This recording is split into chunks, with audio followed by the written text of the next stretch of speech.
આ female ward છે, મહિલાઓનો વોર્ડ. હાઈટ જુઓ, આ હાઈટ છે દવાખાનાની. નવું 1,14,00,000 દવાખાનાની હાઈટ છે.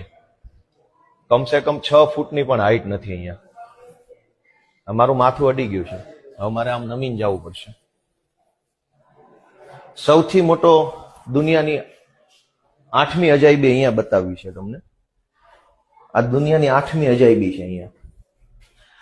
બરડિયા ગામે 1,14,00,000 દવાખાનામાં ટોયલેટ કઈ બાજુ છે, નળ કઈ બાજુ છે? દુનિયાના કોઈ ટોયલેટમાં નળ કઈ બાજુ હોય અને ટોયલેટ કઈ બાજુ હોય? અહીંયા આ શું બનાવવાનું છે હજુ નક્કી નથી થયું. સરકારમાંથી નક્કી થશે, મુખ્યમંત્રી નક્કી કરે પછી અહીંયા શું લગાવવું છે એનું પછી આપણે ચર્ચા થશે. આ પંખાના કેબલો ખુલ્લા ફરે છે. અહીં પિન છે, એની સ્વિચ ક્યાં છે એ કોઈને ખબર નથી. પાછળ નથી, બહાર હશે કદાચ. આ ખાનામાં શું લગાવવાનું છે? 1,14,00,000 ભ્રષ્ટાચારના દવા. હવે આ નળ છે, ધારો કે ટોયલેટ કેવી રીતે બેસવાનું અને ડોલ કેવી રીતે ભરવાની? આ દુનિયાની 8મી અજાયબી વિસાવદરના સરકારી દવાખાનામાં કરવામાં આવી છે.